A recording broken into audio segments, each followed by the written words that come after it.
interruptor tiene que estar hacia la parte superior, aunque existen interruptores, sí, que puede uno alimentar por la parte de abajo o por la parte de arriba indistintamente. Eso hay que ver en el catálogo de cada tipo de interruptor, ¿no? Los interruptores tienen una cámara de extinción, tienen una bobina magnética y tienen un bimetal que va a permitir abrir el circuito. Los interruptores tienen una protección térmica, ¿no? Que cuando circula una corriente se calienta el bimetal y abre el circuito y interrumpe lo que sería la entrada de corriente, ¿no? O tienen una protección térmica mediante un bimetal. Ustedes fíjense que cuando se hace la apertura de los contactos en el interior se produce un arco y en una cámara de extinción se apaga el arco. Dependiendo del tipo de interruptor, hay interruptores que apagan el arco en vacío, hay interruptores que tienen soplado magnético. O sea, cuando se produce un arco, hay un campo magnético que hace que se expanda ese arco. Hay otros interruptores que tienen la cámara, en la cámara de extinción hay aceite dieléctrico para el apagado del arco. Pero también la protección magnética consiste en una bobina. Ustedes saben que cuando circula una corriente variable en una bobina se induce una fuerza electromotriz. Y además la bobina produce un campo magnético. Ese campo magnético hace aperturar el circuito de una forma rápida y, bueno, tendremos una protección de tipo magnético, ¿no? Ahí pueden ver también que cuando actúa la bobina, se apertura los contactos del interruptor, se crea un arco y debe apagarse ese arco en una cámara de extinción. Hay diferentes modelos para estos interruptores en baja tensión.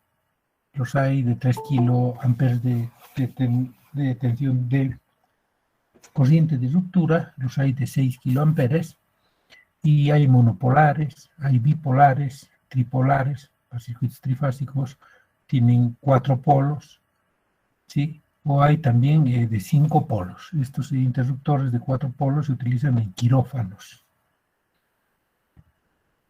Y fíjense que las palancas, los pestillos, digamos, los pestillos que tienen o las palancas que tienen los interruptores siempre están son de color. Entonces, muchas veces la marca, la capacidad que tiene en su plaquita para cuántos amperios se borra. Entonces uno puede reconocer el interruptor por los colores de las palancas de acuerdo a un determinado rango, ¿no? Por ejemplo, si la palanca es roja, tenemos de 10 amperes. Si es ploma, es menor a 2 amperes. Si es un color, por ejemplo, lo que estoy marcando con el cursor, es de 25 amperes. Entonces uno va identificando los colores de las palancas y uno sabe de qué capacidad llega a ser el interruptor. Ahora, los interruptores tienen muchos accesorios para sus conexiones. Por ejemplo, tienen regletas. Entonces uno ya adquiere una regleta para poder interconectar diferentes tipos de interruptores, ¿no? O a veces uno tiene que hacer el peinado, ir conectando de acuerdo al diagrama unifilar. Pero actualmente se usa mucho estas peinetas y son muy prácticas. Entonces uno coloca las peinetas para interconectar estos interruptores. Para sacar de un tablero un interruptor, uno presiona un sistema en la parte posterior y jala. Entonces puede perfectamente sacar un interruptor, ¿no? De una regla DIN. Aquí ven parte de la regla DIN. Estos están en reglas DIN. También, aparte de los interruptores termomagnéticos, existen lo que se denominan las protecciones diferenciales. Las protecciones diferenciales nos protegen contra contactos a tierra. Entonces, se utiliza lo que se denomina los interruptores diferenciales. Fíjense ustedes que cómo es el efecto en el ser humano de los interruptores de la corriente eléctrica. En la zona 1, ¿sí? En la zona 1 no se nota el paso de la corriente, tenemos muy baja corriente. La zona 1 corresponde a 1 a 3 miliamperes, es imperceptible, ¿no? Si nosotros tocamos una pila y si circula de 1 a 3 miliamperes, no va a pasar nada, no se nota el paso de la corriente. En la zona 2, que corresponde de 5 a 10 miliamperes, cuando atraviesa el cuerpo humano de 5 a 10 miliamperes, entonces hay contracciones involuntarias de músculos y pequeñas alteraciones del sistema respiratorio. Entonces, en esa zona 2, nosotros ya vamos a tener un dolor leve, ¿no? En la zona 3, fíjense que va de 10 a 15 miliamperes, ya tenemos principio de tetanización muscular, contracciones violentas e incluso permanentes de las extremidades. Después podemos tener en la zona 4 paros, bueno, aquí tenemos una parálisis muscular, un dolor agudo, y después, si seguimos aumentando la corriente, vamos a tener paros respiratorios y cardíacos, y una posible muerte, ¿no? Entonces, fíjense, entre 15 a 30 miliamperes hay contracciones violentas e incluso permanentes de la caja torácica. Tenemos una alteración del ritmo cardíaco, y mayores a 30 miliamperes, pues tenemos la fibrilación ventricular, ¿no? Entonces, tenemos un paro posiblemente cardíaco. Entonces, fíjense, esa es más o menos la influencia de la corriente eléctrica. Lo que mata en una persona es la corriente, no el voltaje. Cuando uno se hace agarrar con la corriente va a polarizarse, va a polarizar al cuerpo humano. Cargas positivas van a irse a un lado y cargas negativas van a irse a otro lado. Y justamente ese efecto nos va a traer como consecuencia, ¿sí?, daños en nuestro organismo, inclusive paros respiratorios y hasta una posible muerte, ¿no? Entonces, para evitar ese tipo de contactos, o no con los contactos, sino para disminuir el problema cuando uno se hace agarrar con la corriente eléctrica, se han inventado los interruptores diferenciales. Y hay interruptores diferenciales que disparan en 55 microsegundos, cuando aparece la corriente de fuga de 30 miliamperes. O sea, fíjense, en un tiempo muy breve, a 30 miliamperes, dispara y abre el circuito del interruptor diferencial.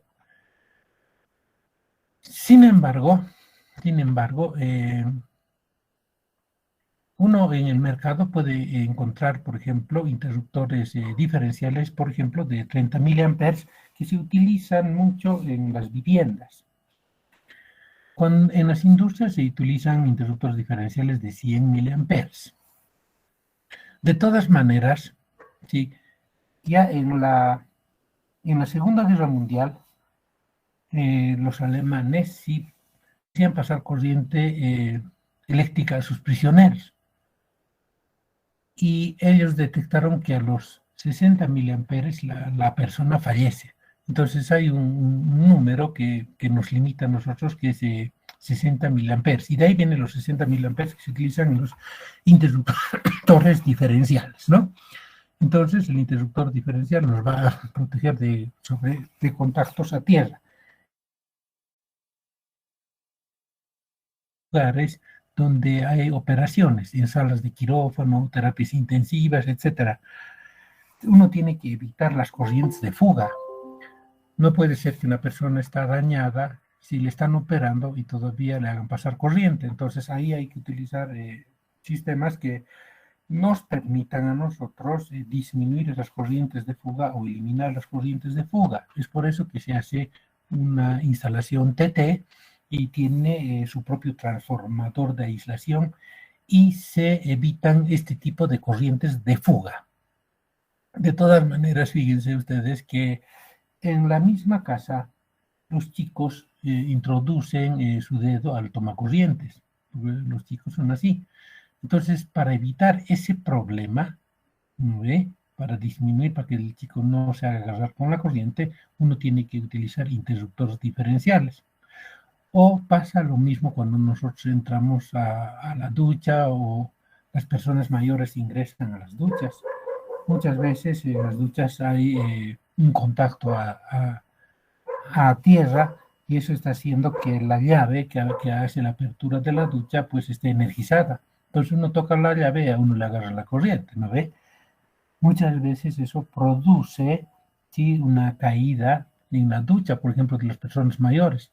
Y uno dice, no, se ha muerto la persona porque se ha resbalado en el jabón, dice. No, muchas veces es un problema de tipo eléctrico. Entonces, para evitar ese tipo de problemas hay que utilizar interruptores diferenciales o en lugares donde tenemos áreas húmedas, por ejemplo, donde hay piscinas, donde existe en el hospital sala de quemados, ahí hay unas bañeras donde pues a los que se queman les bañan y son salas húmedas, son salas donde hay que tener muchísimo cuidado con lo que es la corriente eléctrica. Ahí hay que colocar interruptores diferenciales. Y este es un problema que nosotros tenemos en la ciudad de La Paz, ¿no? En la ciudad de La Paz la protección principal está dada por interruptores termomagnéticos. O sea, en la casa nosotros tenemos estos interruptores. Por ejemplo, para un circuito de iluminación, pues utilizamos un interruptor de 15 amperes, para uno de toma corrientes de 20 amperes, para una cocina de 30 amperes. ¿Okay? Entonces, tiene que pasar una corriente de 15 amperes para que este interruptor pueda abrir un circuito. En cambio, si nosotros utilizáramos un interruptor diferencial, ¿sí?, podríamos comprarnos un interruptor diferencial para una corriente de 30 miliamperes. Cuando circula la corriente de 30 miliamperes, pues aperturaría el circuito. Entonces nosotros tenemos que plantearles a los de La Paz, y cuando vayamos a trabajar o hagamos un proyecto, siempre de colocar interruptores diferenciales. Así mejoramos las protecciones de La Paz, ¿sí?, y protegemos a nuestra gente. Hay que considerar siempre los interruptores diferenciales en la instalación de piscinas, en la instalación de escuelas, colegios, kinder. Entonces es muy importante, ¿no? Y en la misma vivienda nosotros deberíamos tener interruptores diferenciales. Bien. Los interruptores diferenciales son como los que se muestran ahí, ¿no ve? Son aquellos que permiten censar las fugas de corriente en cargas o circuitos. O sea, hacen una comparación de la corriente de entrada con la corriente de salida. Cuando hay una diferencia entre la corriente de entrada y la corriente de salida, entonces dispara el interruptor y abre el circuito. Estos pueden actuar con o sin puesta a tierra, ¿sí? Y pueden ser bipolares o tetrapolares de 4 polos o de 2 polos. Tienen una alimentación reversible, entonces puede uno conectarlos de arriba o de abajo y se adaptan a los dispositivos de accesorios para hacer sus conexiones, ¿no? Entonces, tienen un reset ahí para probar si está funcionando o no el interruptor diferencial. Un interruptor diferencial, por ejemplo, bipolar, actúa la corriente de entrada de alimentación no es igual a la corriente de salida. Y eso hace que en el interior del interruptor, ¿sí?, se produzca de un relé y el relé apertura el circuito. Y esos interruptores tienen un pulsador de prueba, es el pulsador amarillo que ven ahí, para ver si está funcionando o no está funcionando. Entonces, si uno va a revisar un tablero y ahí encuentra un interruptor diferencial, puede hacer una prueba con el pulsador de prueba para ver si funciona o no funciona. Entonces, existen los interruptores diferenciales bipolares, ¿no? Y estos interruptores bipolares nos van a proteger de corrientes de fuga. Por ejemplo, aquí ven un niño que está colocando el interruptor va a abrir ese circuito de toma corrientes. Entonces, el interruptor siempre va a detectar la corriente de fuga, ¿no? Y puede ser, por ejemplo, darnos una protección contra contacto directo. Fíjense, en este caso tenemos instalado nuestro interruptor diferencial. Aquí tenemos una persona. Entonces, el interruptor diferencial va a despachar hacia tierra, ¿no ve? La corriente de falla. Si no hubiera el interruptor diferencial, va a ir la corriente por la persona. Entonces, para eso se emplean los interruptores diferenciales, para proteger a las personas o a los usuarios. Y obviamente que cuando existen corrientes de fuga, pues podemos tener serios problemas en cuanto a lo que son incendios, ¿no? Muchas veces las corrientes de falla no son detectadas, las corrientes a tierra, y esto hace que se produzca un sobrecalentamiento en los conductores.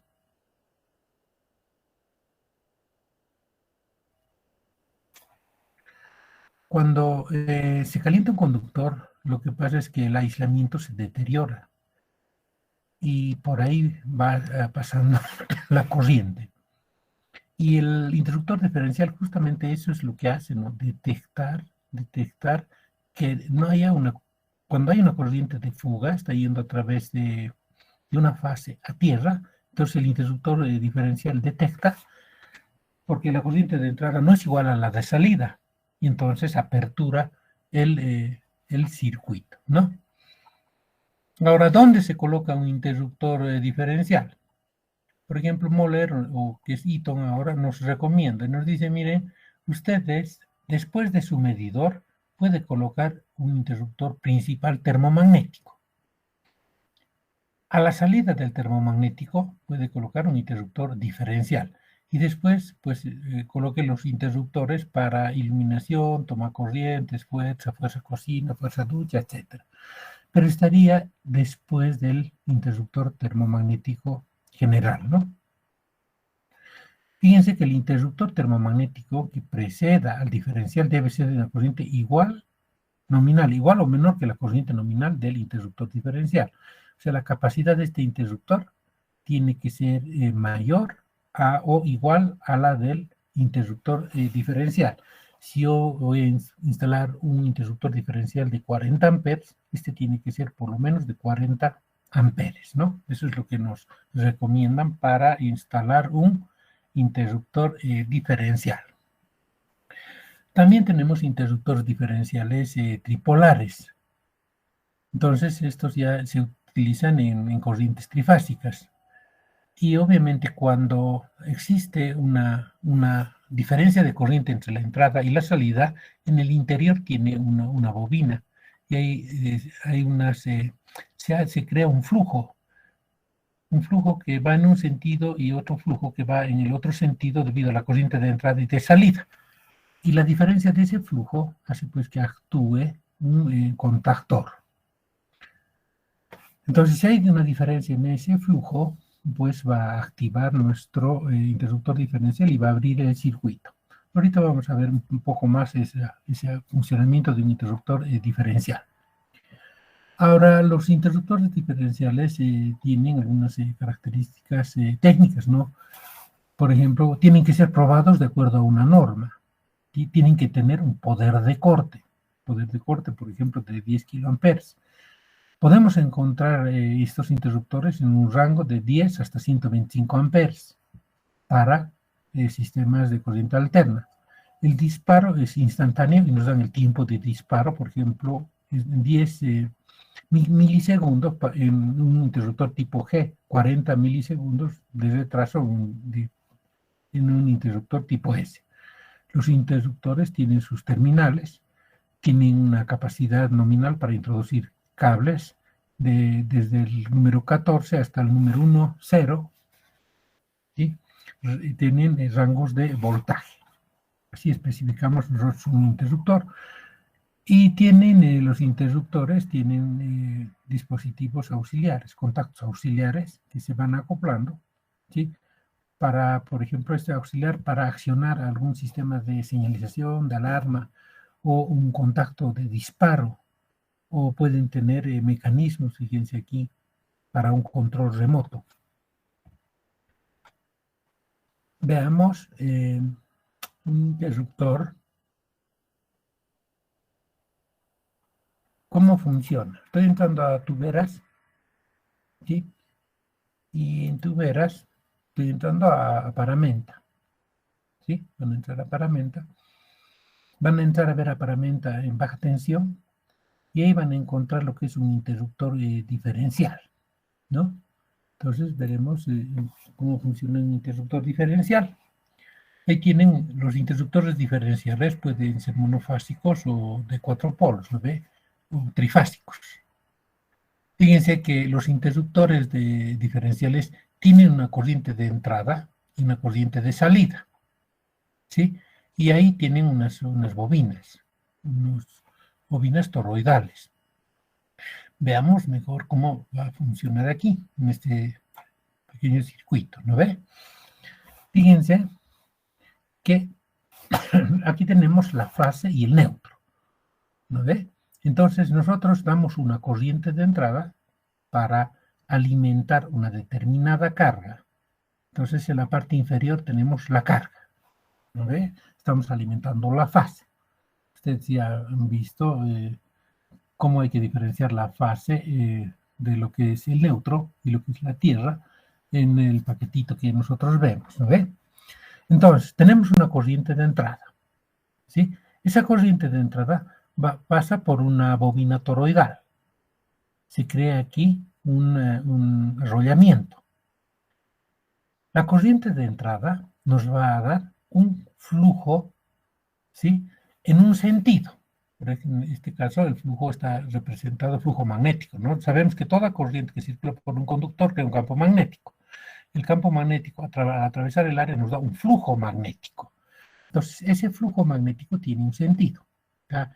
Está en sentido contrario a las manecillas del reloj, ¿no ve? Como el reloj de la Plaza Murillo. Está girando ese flujo. Pero está entrando corriente, crea su flujo, y la corriente va a la carga. Esa puede ser una ducha, puede ser una cocina, no sé, un enchufe. De la carga, la corriente retorna, ¿no? Hacia el conductor neutro, porque nosotros tenemos dos cables, una fase y un neutro, y por ahí circula la corriente. Entonces la corriente retorna y también se produce un arrollamiento con el cable de retorno en el núcleo.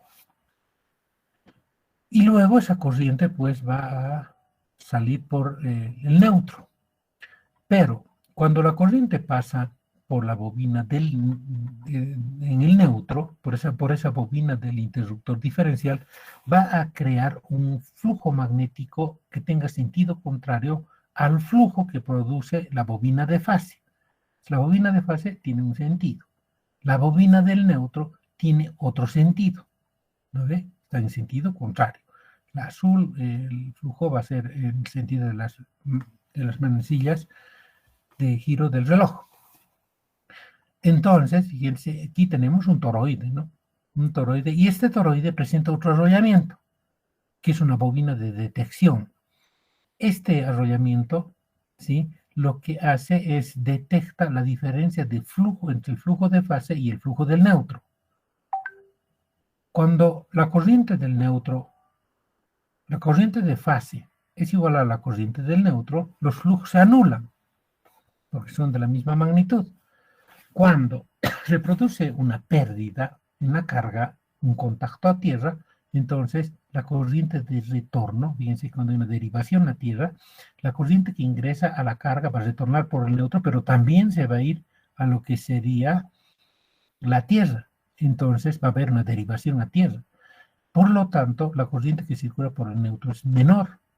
¿Okay? Entonces va a haber una diferencia de flujos. Un flujo de la corriente de fase y un flujo menor de la corriente que pasa por la bobina del neutro. esa diferencia de flujos detecta, ¿sí?, la bobina de nuestro electroimán. Y esa lo que va a hacer es activar sus contactos y hacer la apertura, ¿sí?, del interruptor, de sus contactos principales del interruptor. Entonces, fíjense, ¿qué hace fundamentalmente un interruptor diferencial? Compara la corriente de entrada con la corriente de salida. Saca esa diferencia. Pero obviamente aquí te trabaja lo que son los flujos.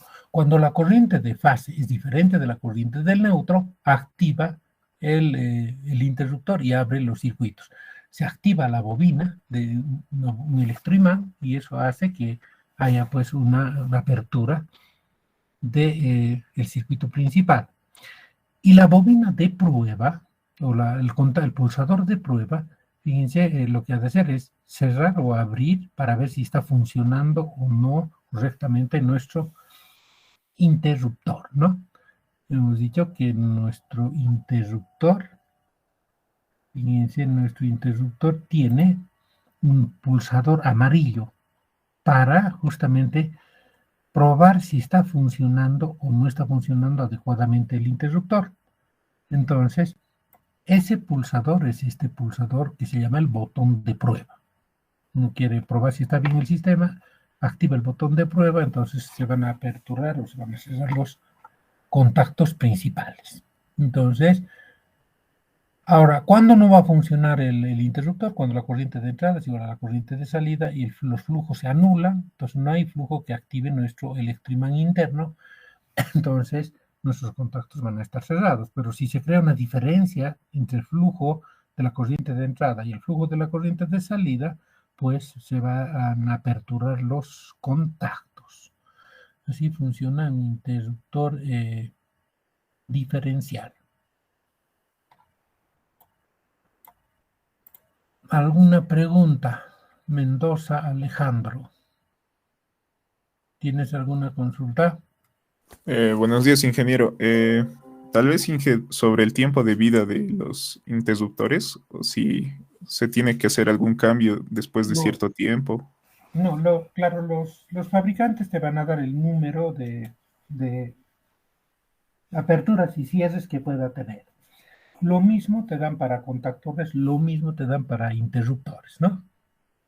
Entonces todo en la vida tiene una vida útil y tantas aperturas y tantos cierres. Entonces en el caso de los interruptores diferenciales hay que ver el catálogo y ver, algunas veces presentan gráficas, número de aperturas y cierres en un determinado tiempo. Entonces ahí hay que sacar, ¿no?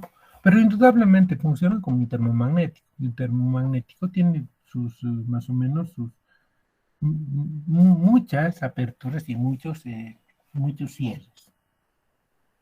Hay unas curvas, pues puedes ver en internet ahora esas curvas, pero hay un librito en ingeniería eléctrica que se llama Introducción a la Automatización Industrial. Es de un profesor de Oruro que hizo unos cursos en Alemania. Entonces, él presenta ese tipo de gráficas, ¿no? En este momento, la verdad que no me está acordando mucho su apellido, pero en eléctrica hay introducción Suñol se llama. Ignacio Suñol. Si quieres ver número de aperturas y cierres de algunos dispositivos, Ignacio Suñol, introducción al control automático. Ahí vas a encontrar. Pero indudablemente tiene una vida útil, ¿no? Entonces habría que ver con profundidad el catálogo del fabricante. Inge, una Bien. pregunta más, por curiosidad, ¿nos podrían mencionar algunas marcas, digamos, de referencia y para tener en este tipo de dispositivos? Todos tienen, todas las marcas. Por ejemplo, Siemens te produce interruptores diferenciales, ABB te produce. Todos los que fabrican interruptores tienen interruptores diferenciales. Entonces hay una gran gama, ¿no?, de interruptores diferenciales.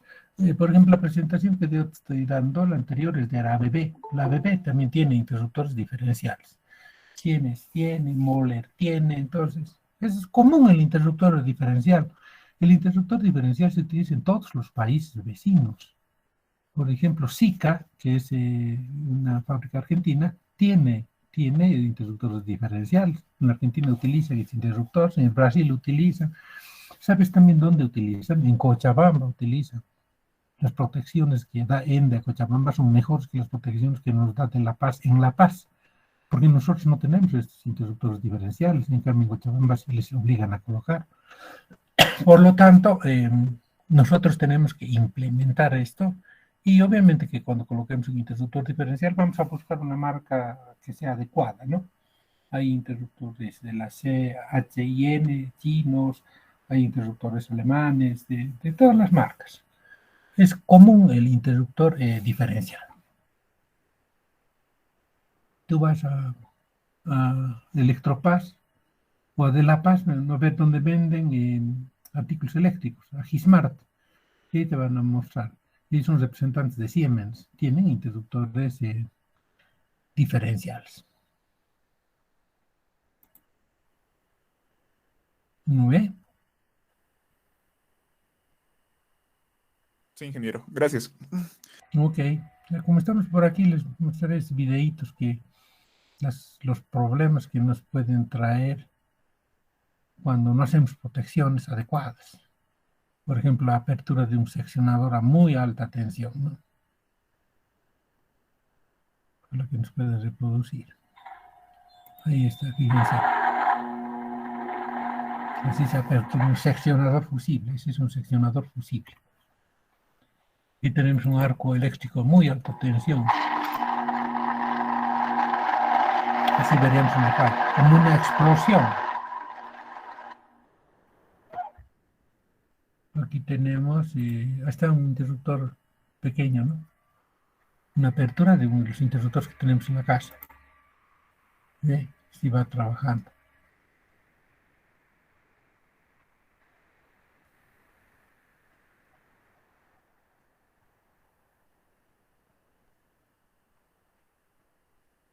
Bien.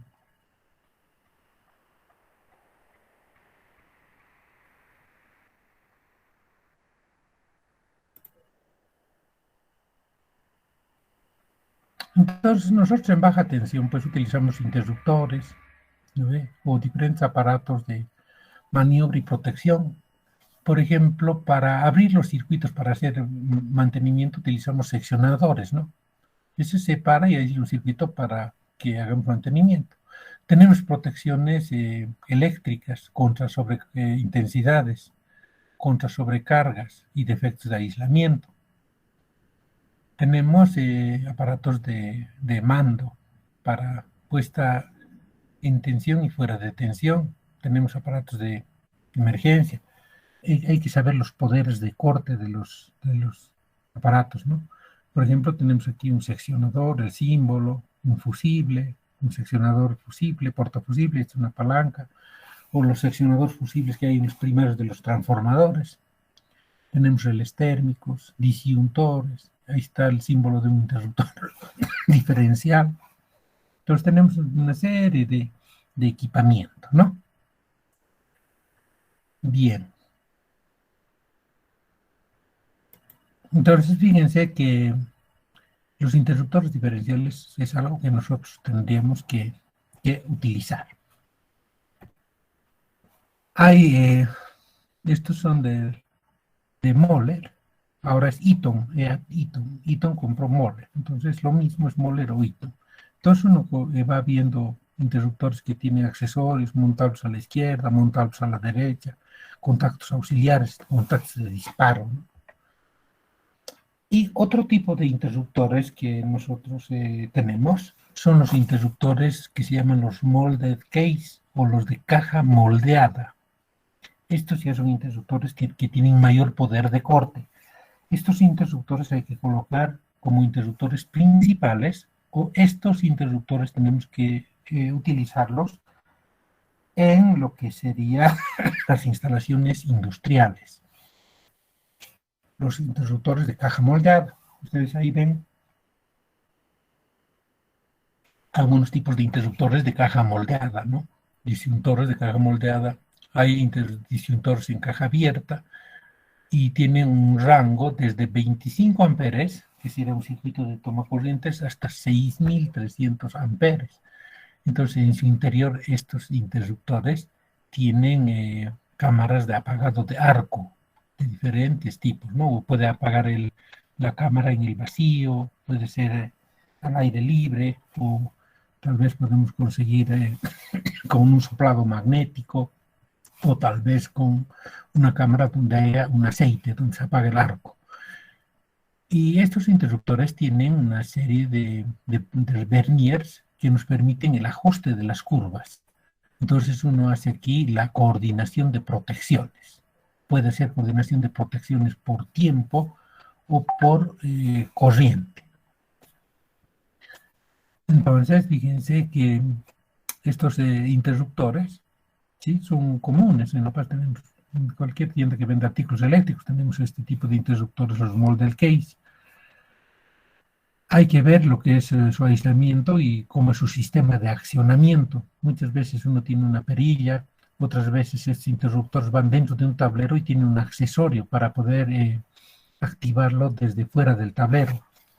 Estos interruptores tienen una protección térmica regulable.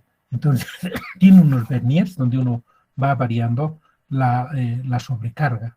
Puede uno decir que dispare, por ejemplo, al 15% de la corriente nominal, al 20% o al 10%.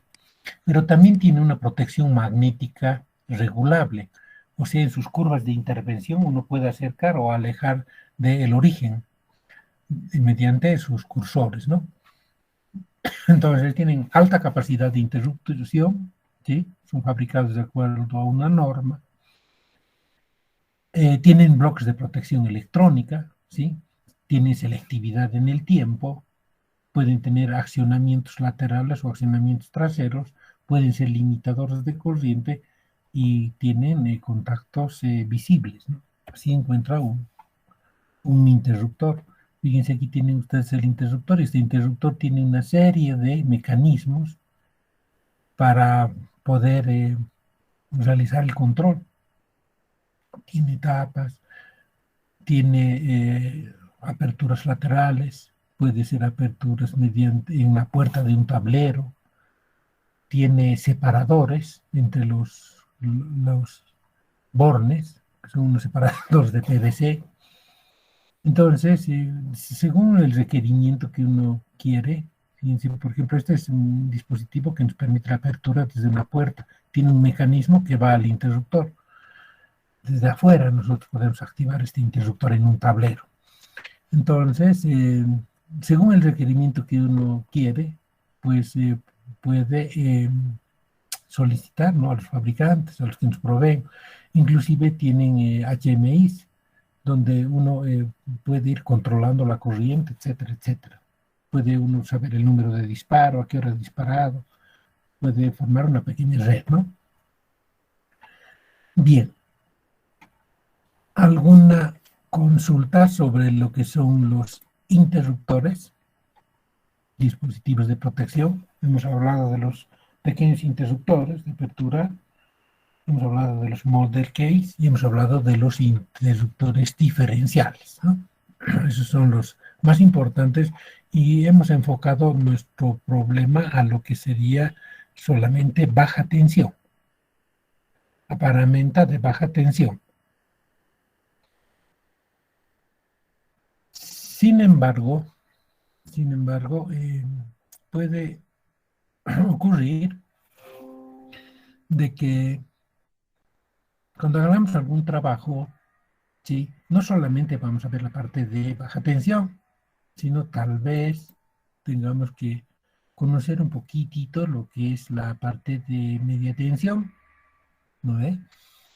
Entonces, media tensión o alta tensión.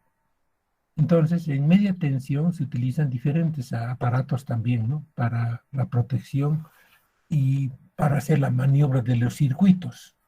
Entonces, por ejemplo, podemos nosotros ver en alta tensión los defectos de aislamiento.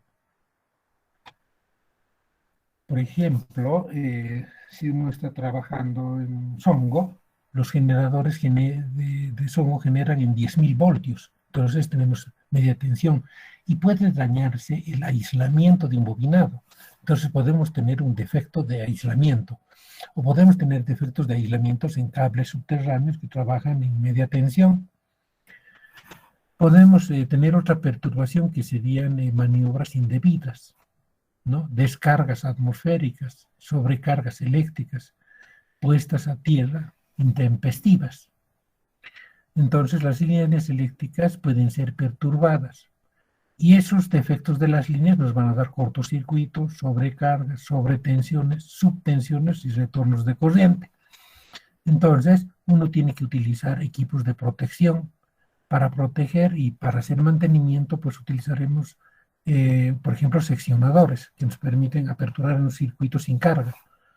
Podemos utilizar interruptores, disyuntores, podemos usar fusibles o pararrayos. Los pararrayos también se llaman autoválvulas. Nosotros detectamos la falla, ¿no ve? Puede ser un aumento de corriente, una disminución de tensión, aumento de tensión, sobretensión, ¿no? Aumento de temperatura, sobrecarga, comparación de corrientes, relé diferencial, variaciones de flujos de potencia, disminución de impedancia, y utilizamos los equipos para proteger, ¿no? Nuestras líneas y nuestros sistemas eléctricos. En todo caso, siempre vamos a tener aparatos de maniobra y protección. Por ejemplo, vamos a tener un seccionador y nosotros hace ratito hemos visto la apertura de un seccionador de alta tensión. Estos seccionadores pueden ser de cuchillas giratorias, de cuchillas deslizantes, de columnas giratorias, y hay pantográficos, como un pantógrafo. Tenemos interruptores para hacer maniobras en carga, o disyuntores, que es nada más que un interruptor automático. Estos interruptores pueden tener una cámara de extinción o pueden aperturarse, hacer una ruptura, abrir los contactos en el aire, puede haber un soplado magnético, ¿sí? Pueden tener aceite, ser de gran o de pequeño volumen de aceite, o pueden usar hexafluoruro de azufre. Este hexafluoruro de azufre es tóxico. No se puede manipular esto, pero para el apagado de arco se utiliza en transformadores, en equipos de alta tensión, y se tiene también en la apertura en vacío. O podemos tener fusibles, ¿no? Que vamos a proteger contra cortocircuitos y tienen un alto poder de ruptura, y pueden haber cortocircuitos de expulsión. O sea, cuando actúa el circuito, cuando actúa la falla, salta el fusible. O tenemos pararrayos, ¿no? Los pararrayos pueden ser de carburo al silicio, son los varistores, pues de óxidos metálicos. Y un sistema de protección básico, ¿sí? Cuando si van ustedes, por ejemplo, a una subestación eléctrica, van a ver que en las subestaciones eléctricas hay interruptores de potencia. O cuando uno va, por ejemplo, a una fábrica y la fábrica sobrepasa la potencia de 500 kVA aquí en La Paz. Si sobrepasa la demanda de 500 kVA, a uno le obligan a hacer una medición en media tensión, ya no miden en baja tensión. Entonces ahí lo que uno hace es utilizar transformadores de medida. Se utilizan los transformadores de corriente, se utilizan los transformadores de voltaje, y eso va a un sensor, un relé, y mediante el relé, pues uno va a aperturar el interruptor de potencia, ¿no? Entonces el interruptor de potencia va a abrir cuando existe una falla. Y aquí puedo tener varios otros relés. Por ejemplo, podría tener relés de falla de tierra, los relés 64, podría tener los relés 51, que son de sobrecorriente, podría tener relés de falla de fases, relés de frecuencia. Entonces hay una serie de dispositivos que van a actuar sobre este relé, van a mandar una señal a este relé para que haga la apertura del interruptor de potencia. Cuando aquí uno va a hacer la instalación de un medidor y nuestra corriente sobrepasa los 125 amperes, entonces a nosotros nos colocan un transformador de medida, que normalmente ese transformador de medida baja la tensión de 380 voltios, 220 voltios, a tensiones de 110 voltios y de 5 amperes. Esos son los estándares. Y en subestaciones donde se trabaja con altos voltajes, hay que nomás bajar los voltajes, por ejemplo, de 6.900 voltios a 110 voltios en el transformador de potencial y en el transformador de corriente, de alguna corriente a 5 amperes. Entonces, todos los equipos de medición, de control, etcétera, funcionan con 5 amperes, ¿no? Entonces, así se hace la medición. Muy bien, chicos. ¿Alguna pregunta?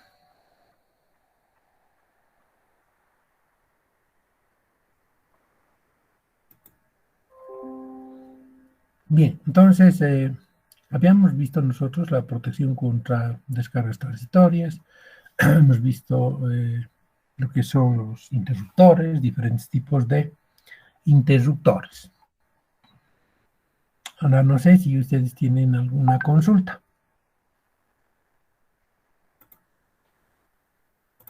Cuando en el último capítulo vamos a ver el estudio básico de cortocircuito y ahí vamos a aprender a calcular corrientes de cortocircuito.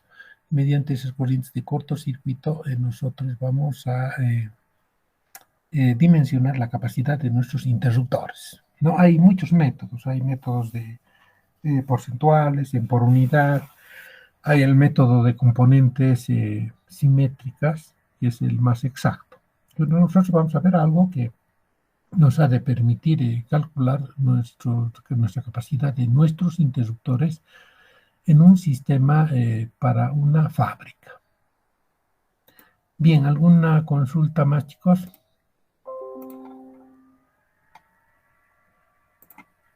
¿Tienen alguna pregunta? Sobre interruptores, no se me va a olvidar lo que es el IQ y el ISC, ¿no? Esos dos son bien importantes. Bien, vamos a ver de una manera muy básica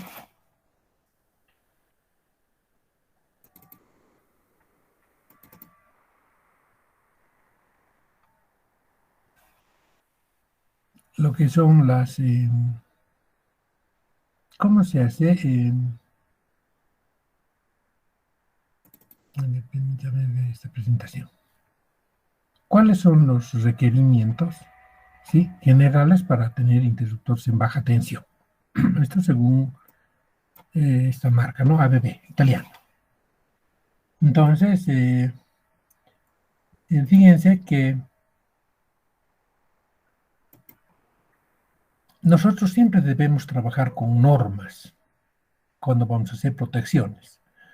Entonces, por ejemplo, la norma, la IS 6941, nos va a definir las características de los interruptores de baja tensión. Un interruptor de baja tensión ha de ser un interruptor que atienda voltajes menores a 1000 voltios en corriente alterna o a 1500 voltios en corriente directa. Entonces, aquí nosotros vamos a hablar de lo que son los rangos de corrientes de interruptores, métodos de construcción de interruptores, posibles aplicaciones, y eso nos está dando la norma, la IS 6947. Entonces aquí hay que definir cuáles son los parámetros eléctricos de un interruptor y las condiciones de trabajo, montaje e instalación y transporte de los interruptores, ¿no? Entonces, fíjense, un interruptor de baja tensión es un equipo de operación mecánica capaz de cesar, conducir e interrumpir corrientes bajo condiciones normales y condiciones en falla. Ese es un interruptor que puede abrir en condiciones normales, en vacío y con corrientes de falla. Generalmente puede ser por cortocircuito o por sobrecarga, ¿no? Ese es un interruptor de baja tensión. Tenemos nosotros los interruptores limitadores de corriente. Esos tienen una alta velocidad de apertura, de tal manera que cortan la corriente antes de que alcance su valor pico. Entonces son los interruptores limitadores de corriente. Tenemos los interruptores de caja moldeada que les hemos visto. Es un interruptor en el cual la estructura portante es una caja moldeada de material aislante. O sea, son más robustos prácticamente. O hay interruptores en aire. Entonces tienen características internas de aislamiento y una estructura portante metálica, ¿no? Ahora, los interruptores limitadores fíjense, en una onda, cuando nos viene una onda de corriente elevada, el interruptor, la energía de esta está dada por I cuadrado por el tiempo, ¿no? Aquí tenemos la corriente, el tiempo. El área es I cuadrado por T. Entonces es la energía, está representando la energía. Fíjense, si tenemos una onda que tiene un pico elevado, ¿no ves? Un valor de pico no limitado, fíjense, esta es la corriente que estaría ingresando, puede ser una corriente de cortocircuito no limitada. Nosotros al instalar un interruptor limitador de corriente, solamente vamos a dejar pasar una determinada parte de la onda. Entonces vamos a tener menos área, menos energía prácticamente que el área de la onda azul. Entonces estamos limitando la energía que va a pasar a nuestro circuito eléctrico. ¿No ve? Entonces los interruptores limitadores dejan pasar una cantidad de energía. Y estos pues tienen sus curvas, corriente versus corriente de cortocircuito, o energía versus corriente de cortocircuito. Entonces uno hace la intersección y ve qué cantidad de energía puede dejar pasar, por ejemplo, en un medio ciclo. Son súper veloces, ¿no? Entonces nosotros vamos limitando el valor pico, ¿no ve? Si aquí tenemos una curva que no tiene limitación de corriente, con un interruptor limitador, pues nosotros vamos a ir actuando sobre una de estas curvas. Solamente vamos a dejar pasar 10 amperes en un determinado tiempo, para una determinada corriente, ¿sí? 20 amperes, 32, 80, entonces limitamos el área de la energía que va a pasar a nuestro circuito y así no se va a dañar. Entonces hay interruptores limitadores, ¿no ve? Que nos permiten la apertura para una corriente de cortocircuito, ¿sí? Con o en determinados valores de limitación de corriente. Por ejemplo, si actúa el interruptor en la curva verde, pues nos va a abrir un valor pico limitado hasta solamente 30 kiloamperes. Pero si no actúa el interruptor, vamos a tener una corriente hasta de 80 kiloamperes. Es un valor pico sin limitación, o sea, pasa más energía y eso daña más a los equipos, ¿no ve? Entonces los interruptores limitadores permiten cortar, digamos, la onda de energía y deja pasar una determinada cantidad de energía y eso se define en el área. Entonces uno puede conseguir diferentes tipos de interruptores, por ejemplo, para las energías específicas, y uno va viendo las curvas, ¿no? Las curvas de donde uno puede ir tomando los valores de limitación. Entonces, estos valores se tienen que ver en los catálogos. Por ejemplo, aquí se está hablando del IQ, del ICS. Recuerdan que hemos visto esto.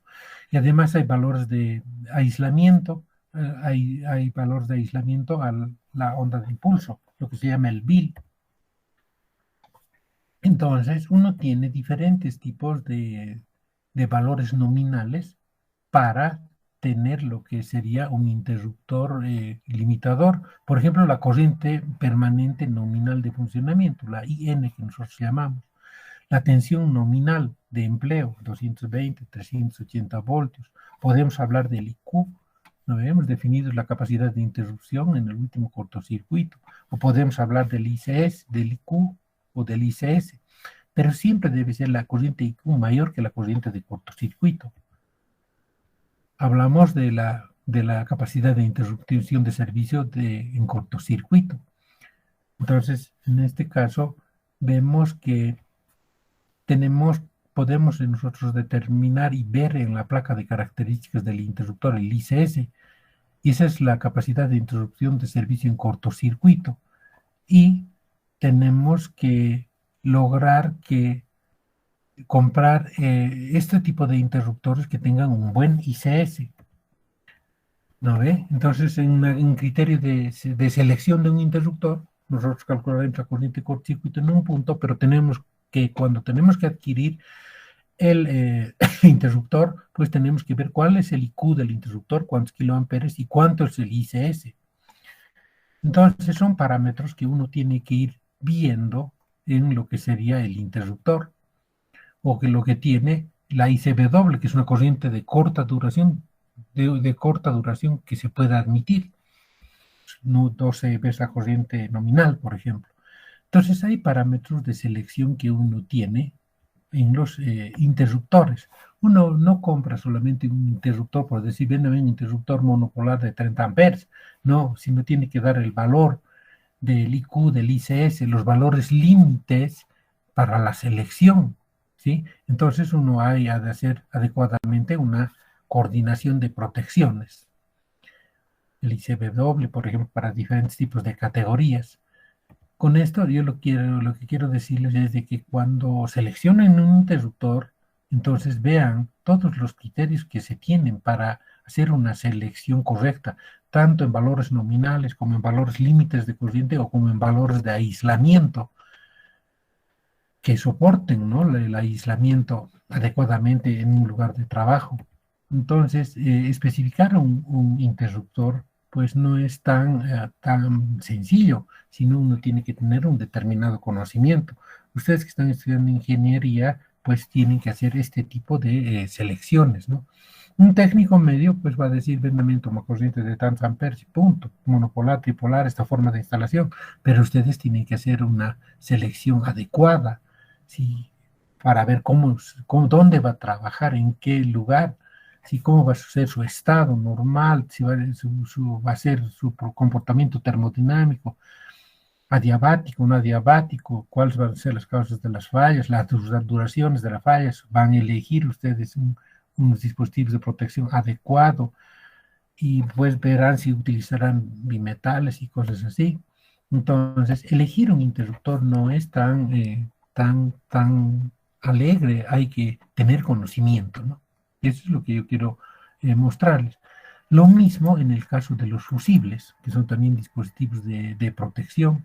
Por ejemplo, cuando uno va a comprar fusibles para la aplicación de motores, tiene que comprar los fusibles Diacet o Neocet o fusibles tipo cartucho, que tienen un tiempo de funcionamiento retardado.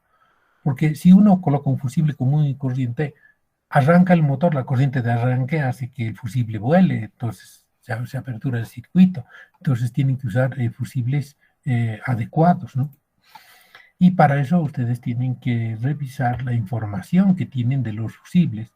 Por ejemplo, para fusibles imitadores de corriente, pues hay que dar la tensión nominal, en qué valores existen en el mercado, cuáles son las curvas de intervención de los fusibles para coordinar con un interruptor termomagnético o colocar el fusible sólido o solo. Hay que ver las corrientes de magnetización de los equipos, la corriente inrush, ¿no ve? Hay seccionadores fusibles. Entonces uno tiene que utilizar siempre los catálogos, ver su forma de instalación. Y bueno, cuando uno va a colocar para un motor, tiene que ser un fusible adecuado, no se puede utilizar cualquier fusible, ¿no? Hay fusibles tipo K, tipo CMF, entonces hay diferentes tipos de fusibles que uno debe conocer para hacer las protecciones, ¿no? No solamente entonces vamos a usar interruptores, sino podemos utilizar fusibles y, bueno, para protecciones podríamos hacer. Sí, y siempre hay que recurrir a los catálogos de los fabricantes, ¿no? Si nos falta información, recurrimos a un libro. O mejor, si leemos el libro y vamos a ver el catálogo de los fabricantes, así hacemos una determinada comparación, ¿no? Bien, entonces, más o menos ese sería el panorama en lo que sería la parte de lo que son las protecciones. Ahora veremos un poquitito más si lo que son las protecciones con interruptores, por ejemplo, cómo se dimensiona en la parte de motores eléctricos. Los motores eléctricos poco a poco han ido evolucionando desde el año 1891 hasta el 2020. Y estos motores pues cada vez han ido mejorando en cuanto a torque. Entonces nos van a entregar algún torque para, mientras antes los motores eran muy grandes. Entonces un motor por ejemplo, de 100 HP era un motor sumamente grande. Hoy los motores han disminuido de tamaño porque se han utilizado mejor tecnología magnética, ¿no? Entonces, en cuanto a motores, nosotros tenemos los motores que pueden ser monofásicos o pueden ser trifásicos para corriente alterna. Tenemos los motores asíncronos, que son jaula de ardilla, rotor bobinado. Pero también tenemos los motores sincrónicos, ¿no? Bueno, un motor de inducción, este es un motor jaula de ardilla común y corriente, es el que más vamos a encontrar en la industria. Es económico, si es trifásico, tiene un buen rendimiento, arranca con arrancadores manuales o arrancadores electrónicos, puede presentar un buen par de arranque, puede tener inclusive una conexión Talander, ¿no? Los motores tienen sus propias curvas que las hemos ido viendo permanentemente, la del torque y la de corriente de arranque. Y los motores, para los motores se utilizan diferentes dispositivos de conexión y protección. Por ejemplo, de protección utilizamos fusibles, relés, termomagnéticos y diferenciales. Ahora se utilizan relés. Un relé no térmico aislado, sino un relé electrónico, tiene todas estas partes. O sea, un relé, cuando uno compra ahí un relé electrónico de última generación, un UCM, entonces tiene protección térmica, protección magnética, protección diferencial, tiene protección de falla de fase, de sobrevoltaje, de corriente, de puesta a tierra. Entonces, uno lo que tiene que manejar es el programa del relé. De todas maneras, lo más básico es utilizar fusibles, relés, termomagnéticos y diferenciales. Y en el accionamiento de un motor uno va a usar contactores, temporizadores, finales de carrera, ¿no? Sensores de diferentes tipos. Hay sensores de nivel, sensores de temperatura, sensores fotoeléctricos, sensores inductivos, capacitivos, o podemos usar llaves seccionadoras, ¿no? Entonces, en el caso de los motores eléctricos, nosotros utilizamos, por ejemplo, fusibles.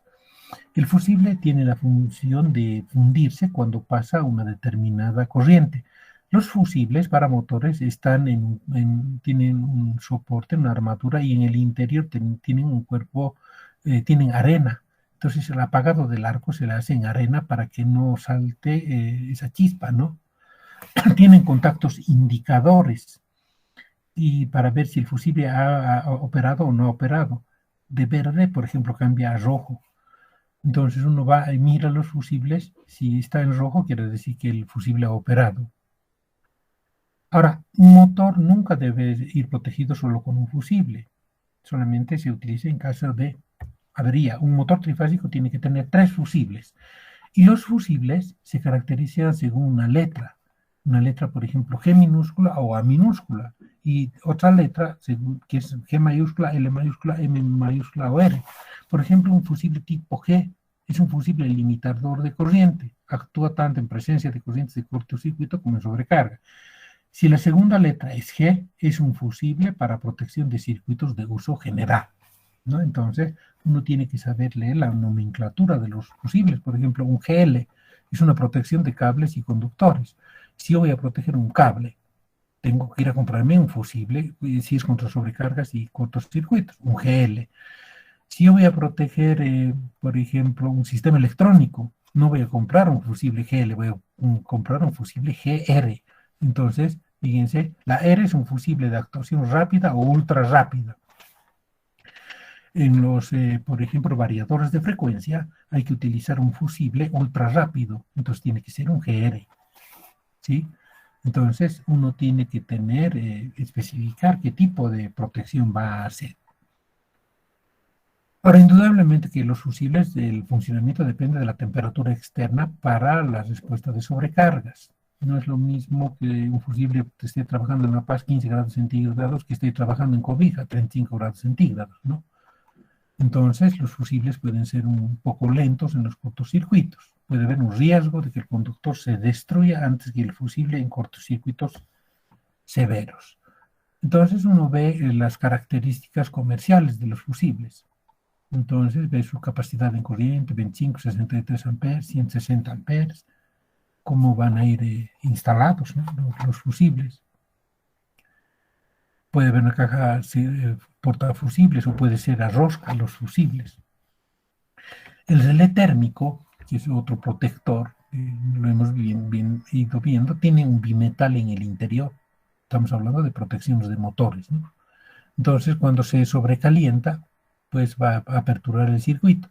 Hay relés térmicos en los cuales la corriente pasa directamente por el bimetal y se apertura.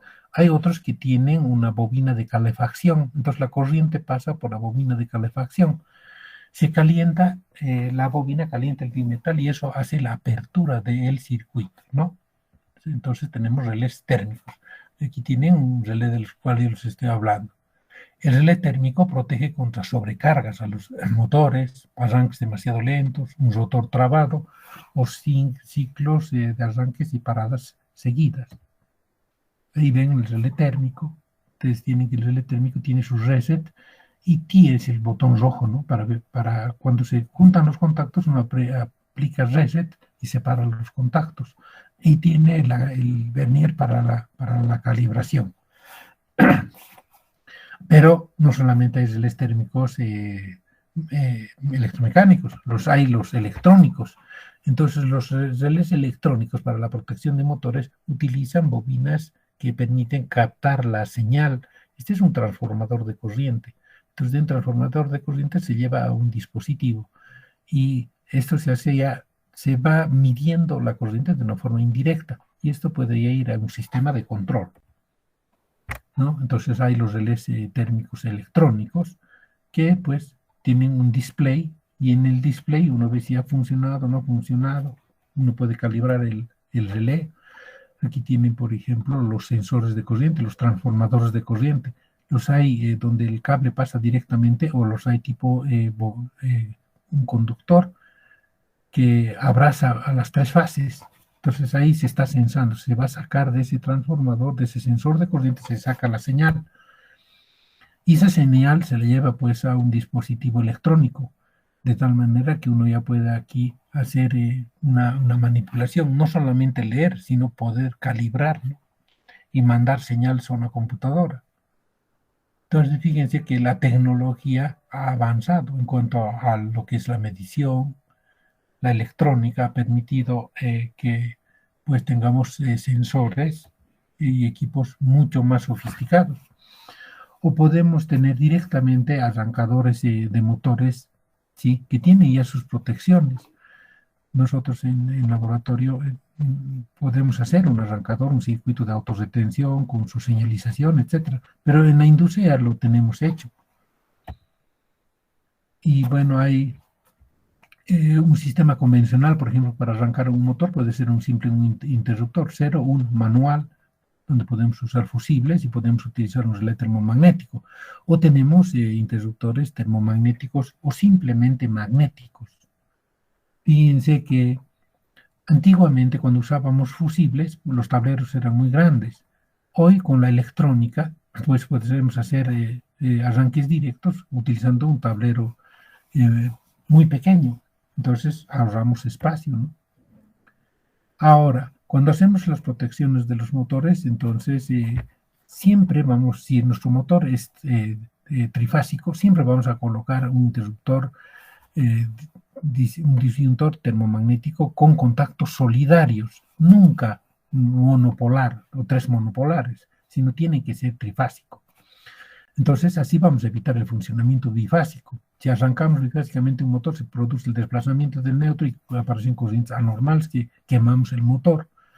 Vamos a tener un térmico con un eje diferencial, vamos a desconectar un circuito, vamos a interrumpir un circuito. Entonces tenemos que conocer lo que es la parte de un cortocircuito, ¿no?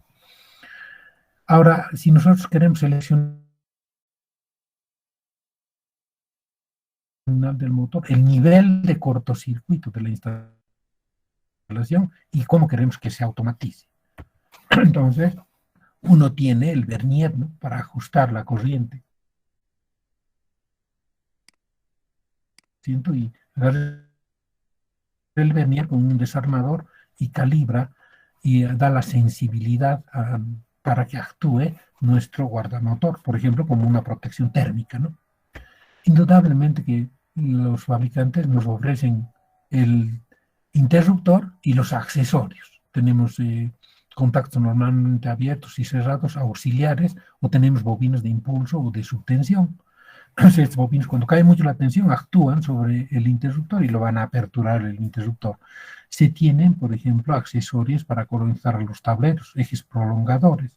El disyuntor está en el interior y desde el exterior del tablero, desde la puerta, uno puede activarlo o desactivarlo, ¿no? Entonces tenemos una serie de accesorios. Tenemos seguridad, por ejemplo, hasta podemos colocar un candado para que nadie toque un determinado interruptor en una planta industrial. Y esto es necesario. Muchas veces la gente es muy imprudente, entonces esto nos va a evitar muchos accidentes, ¿no? Entonces los fabricantes nos ofrecen, ¿sí?, una serie de interruptores que tienen todos esos accesorios. Y uno, cuando va a hacer una selección, tiene que hacer una selección adecuada, para lo cual debe recurrir a las empresas que venden este tipo de equipo, y en base a ese equipo uno va viendo qué es lo mejor que uno puede colocar. Ahora, el mayor problema que uno tiene en estos casos es el dueño, el que, digamos, nos contrata para que hagamos el trabajo, o la empresa. La empresa no quiere gastar. Entonces, dentro de la economía de la empresa, uno tiene que manejarse en lo que sería lo mejor posible, ¿no? Entonces, fíjense, esa es más o menos la gama para estudiar lo que son los interruptores. ¿Alguna pregunta?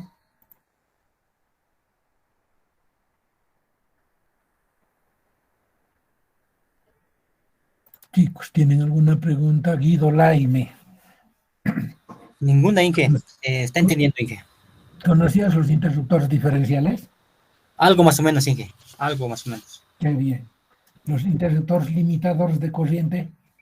Esas no, Inge. Los molder case, caja moldeada.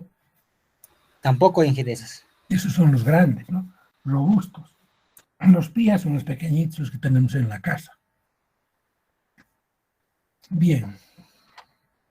No se olviden las curvas de intervención, ¿no? Los interruptores tienen una serie de botonerías para poder regular las curvas de intervención. Podemos desplazar la curva termomagnética, la curva térmica, y ajustar nuestras protecciones. Siempre hay que hacer una coordinación de protección. Si uno hace un trabajo, por ejemplo, en una industria, tienen que hacer la coordinación de las protecciones. El interruptor que va a ser, que está cerca al motor, es el que tiene que actuar primero si hay una falla. Y después actuará el interruptor que está al inicio del sistema eléctrico, ¿no? Bien, chicos. No sé si tienen alguna pregunta más. Inge, disculpe por las... Buenos días. ¿Qué dices, Robert? Dime. Inge, disculpe, no ha subido mi nota del parcial. Bueno, entonces, en los últimos 5 minutos veremos, ¿ya? Tengo los exámenes en mi computador. Cuando los chicos abandonen, entonces los 5 últimos minutos, 10 y 25, comunícate conmigo por este medio. Vamos a ver tu examen. Ya, Inge, está bien, porque hay algunos compañeros igual que no tienen nota. Ya. Entonces, revisaremos. Bien, está bien entonces. No sé si sobre el tema tienen alguna pregunta más sobre interruptores.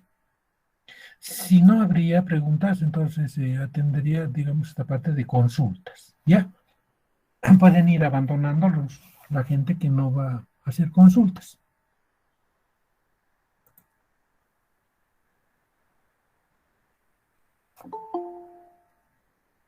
Andrea, ¿por qué estás entrando recién?